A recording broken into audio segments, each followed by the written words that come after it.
I've often wondered what it feels like to be truly noticed by the people who should know you best. For me, that was never my reality. My parents, Chelsea and Tom, seemed to have eyes only for my younger brother, Daryl. He was their golden child, a prodigy in every sense, excelling at everything they considered important. Recitals, debate competitions, drama performances, you name it, Daryl was the star. My parents always sat front and center, clapping as though their applause might keep the universe spinning. And then there was me, Gavin White. I wasn't the artist or the intellectual. I was the athlete. My world revolved around judo mats and boxing rings, where grit and determination were all that mattered. Nothing thrilled me more than the surge of adrenaline during a match, the clarity of focus when it was just me against my opponent. But no matter how many trophies I won or medals I hung on my bedroom wall, my parents never seemed to care. They never attended a single competition. Not district championships, not state finals, and not even when I reached nationals. While Daryl's performances were celebrated with bouquets and standing ovations, my victories echoed back to me in the silence of an empty auditorium. It was as though my efforts didn't even register on their radar. The only person who stood by me was Coach Dean. He wasn't just a coach, he was the father figure I longed for. Dean believed in me when no one else did. After every match, whether I won or lost, he'd sit me down, dissect what I'd done right, and offer insights on what to improve. He'd remind me that true strength isn't just physical, it's resilience. It's about standing back up no matter how hard life knocks you down. I remember qualifying for the regional finals in judo. It was one of my proudest moments. When I told my parents, I thought, just maybe, they'd show some excitement. Instead, they gave me a dismissive, "That's nice, dear. When's Daryl's next recital?" The blow stung more than any punch I'd ever taken. After that, I stopped telling them about my matches. Why bother? At home, Daryl basked in the glow of their attention. His trophies were proudly displayed like relics in a museum. Mine? They gathered dust in a corner of my room, barely acknowledged. Oddly enough, I never resented Daryl. How could I? It wasn't his fault our parents had chosen him as the embodiment of success. But late at night, when the world was quiet, the unfairness of it all hit me like a knockout punch. Did my parents even know who I was? Did they have any idea how much effort I put into training? How many times I'd been knocked down and stood back up? Did they care? I stopped searching for their approval. I channeled all my energy into my sport, determined to prove to myself that I was enough. Dean's words stuck with me. Validation doesn't have to come from others. It can come from within. In the ring, I wasn't Gavin, the overlooked son. I was Gavin White, the fighter, the champion, the man who refused to disappear into the shadows. University offered me a chance to rewrite my story. My sports achievements earned me a spot, not my grades, not my parents' money, just my own sweat and grit. Meanwhile, Daryl glided into a prestigious school, funded by my parents, who beamed with pride over their golden boy's bright future. When I left home, I didn't look back. I avoided returning, even during holidays.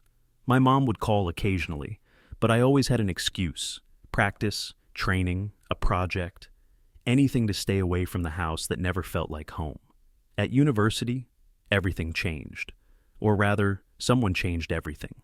Miranda. From the moment we met, it felt like the missing pieces of my world finally fell into place. She was warm and intelligent, and she saw me in a way no one else ever had. We connected over late-night conversations, shared dreams, and the rare understanding that comes from truly being seen for who you are. It didn't take long for Miranda and me to become inseparable. She was the first person who truly believed in me, not because of my achievements, but because of who I was. When she told me she wanted to marry me, I was stunned.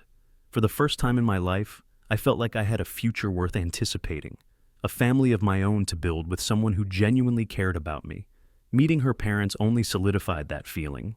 They were warm and welcoming, making me feel like I belonged in a way I never had before. But when the idea of introducing her to my family came up, I froze.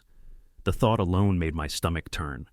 How could I explain the coldness, the indifference, and the way my parents always made me feel like I wasn't enough? I couldn't bear for Miranda to witness that side of my life, the part that had fueled so much of my self-doubt. She, however, was persistent. With her gentle determination, she urged me to try, to give them a chance because she believed in family and second chances. Against my better judgment, I agreed. Bringing her home felt like stepping onto hostile ground.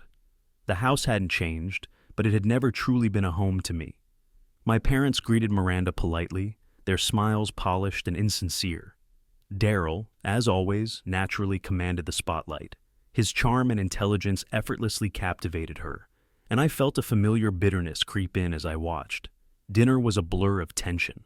My parents bombarded Daryl with questions about his life, his studies, and his future, showering him with attention. When they turned to me, their inquiries felt more like an obligation than genuine interest. When Thanksgiving came around, I wasn't exactly thrilled about going back. My mom had insisted I come, and out of some lingering sense of duty, I relented. I wasn't expecting much, just another awkward dinner to endure before I could leave again. The house felt as unwelcoming as ever, a constant reminder of where I didn't belong. My parents were already seated at the table, sipping wine with an exaggerated cheerfulness that felt forced. My mom practically beamed when she announced, "Daryl's bringing his fiancée tonight." Fiancée?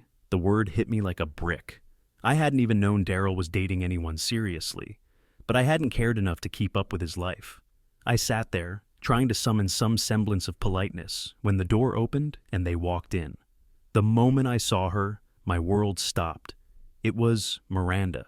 She was on Daryl's arm, her smile radiant, as she showed off the diamond ring sparkling on her finger. My parents gasped with delight, rushing to embrace her like she was a long-lost daughter. I felt like I couldn't breathe. My mind locked on that one horrifying moment, as their laughter seemed to echo around me, mocking me.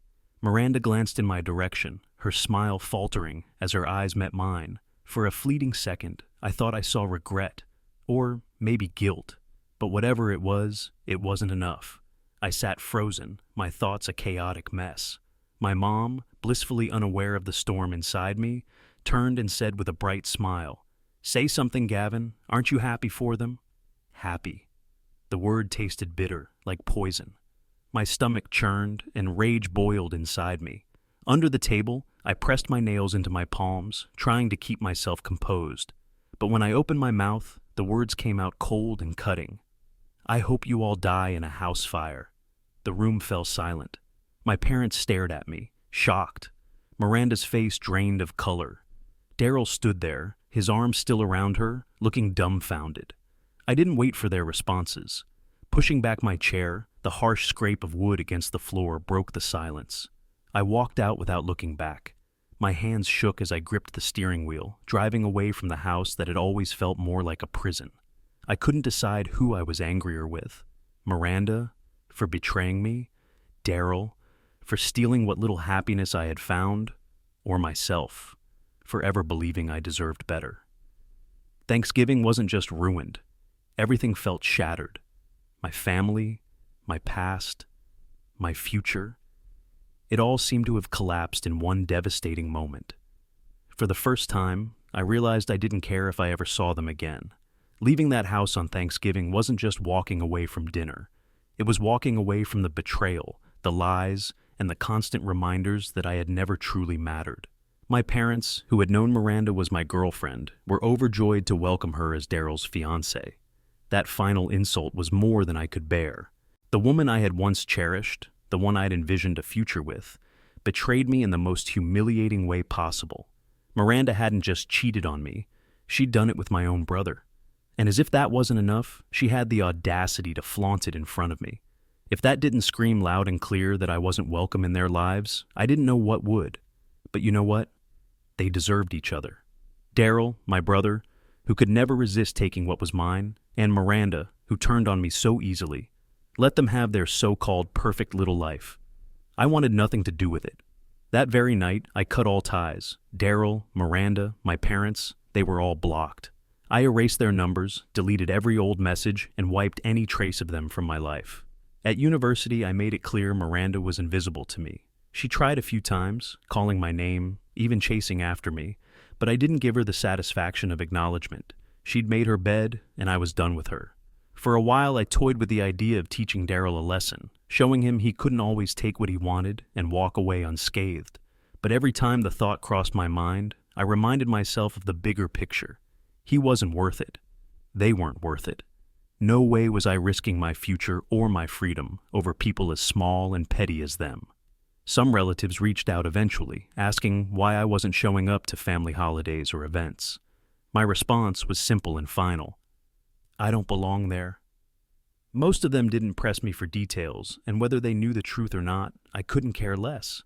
Cutting them out was like taking a long overdue breath of fresh air. The weight of their drama lifted. Life wasn't perfect, but it was quieter, cleaner, and better. I poured myself into my studies, my training, and the people who genuinely cared about me. Sometimes, cutting out toxic people isn't just a decision, it's survival. For the first time in years, I felt like I could breathe, like I could truly live. With that chapter firmly behind me, I decided I was done with love and everything that came with it. Trust was fragile, and I refused to let anyone shatter it again. I directed my focus on what I could control, my education, my training, and my future. Sports remained a passion, but I'd long accepted that I wasn't destined to be the next big name in boxing or judo, and that was okay. The discipline I'd cultivated over years of training carried me through university and into a stable, fulfilling career. When I landed a position at a major automobile manufacturer, it felt like everything had finally fallen into place. The work was challenging, yet rewarding, giving me purpose and structure. My days settled into a steady routine. Mornings began early at the gym, where I pushed my body to its limits. Then it was off to the office, where I tackled each task with determination, always striving to outperform the day before. Evenings were my sanctuary. Most nights, I'd grab a beer at the club and watch boxing matches on TV. Seeing fighters in the ring rekindled that spark in me, reminding me of who I was and what I loved. Home was my retreat, quiet and drama-free. No chaos, no distractions, just peace. Some might call it boring, but to me, it was freedom. For the first time in years, I felt unburdened by anyone else's expectations or betrayals. There were moments, fleeting as they were, when I'd see a couple holding hands or hear a coworker talk about their family. A flicker of regret, or maybe longing, would surface. But I quickly pushed it aside. Love, I'd learned, had only ever been a weapon in my life, a tool for manipulation and pain. I didn't need it. Life wasn't perfect, but it was mine. Every decision, every step, every routine was entirely on my terms, and that was enough. Then, out of nowhere came the call. My mother. Her voice was like a ghost from a life I thought I'd left behind. Against my better judgment, I answered. Her tone was calm, as it always was, but carried that familiar edge of authority she used when she wanted something. Gavin, you need to come home. There's an emergency. You have to come. Her words hit me like a brick wall. How had she even gotten my number? I didn't ask, and I didn't care. I hung up without saying a word. Whatever they thought was so important wasn't my problem anymore. Minutes later, my phone buzzed again. This time, it was Coach Dean. Dean wasn't just a coach. He was family. The one person who had stood by me through every fight, win, and loss. Ignoring him wasn't an option, I answered, and his tone was softer than I'd ever heard it, almost pleading. Gavin, I know this isn't what you want to hear, but I need you to come home. It's important. I knew immediately my parents had sent him. They must have known he was the only one I'd listened to. A part of me wanted to tell him no, to hang up and block his number too. But this was Dean, the man who had been there for me when no one else was.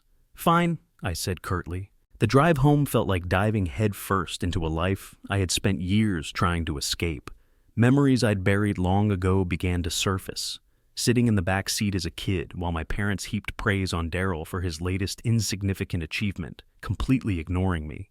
Every mile made the weight heavier, as though the closer I got to that house, the more their indifference and betrayal wrapped around me.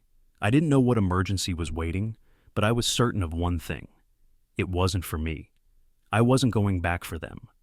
I was doing this for Dean, and Dean alone. Walking into that house felt like stepping into a bad play where everyone had rehearsed their lines. My dad greeted me at the door, his face stretched into a smile that didn't quite reach his eyes, as if pretending everything was fine would make it so. My mom sat at the kitchen table, her hands clasped like she was praying. The whole setup reeked of desperation. I didn't bother with any pleasantries. Skip the performance and just tell me why I'm here, I said, crossing my arms. They exchanged one of those loaded glances, the kind that said something big was coming. My mom was the first to speak, her voice trembling. "Gavin, it's Daryl. He has cancer." Her words hung in the air, waiting for some kind of reaction, but I felt nothing. I stood there, unmoved. My dad jumped in, eager to fill the silence. "We need your help. He needs a bone marrow transplant, and you're the only match."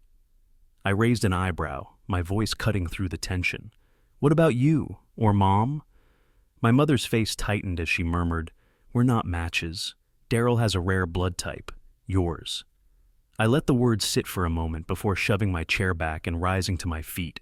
"That's your problem," I said coldly. "You deal with it. I'm out." Without giving them a second glance, I turned toward the door. Let their golden boy have their golden sympathy. I wasn't part of their world anymore, and I sure as hell wasn't going to let them drag me back into it, not even for this. Just as I reached the door, I felt a hand grab my arm. I turned to find my father kneeling on the floor, tears streaming down his face. "Gavin, please," he begged, his voice cracking. "He's your brother. We need you." For a moment I froze, not because of his words, but because I'd never seen him like this. Desperate, vulnerable.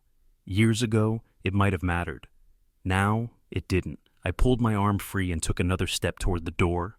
Then my mother's voice sliced through the air, sharp and bitter. "You're so selfish. After everything, you're really going to walk away?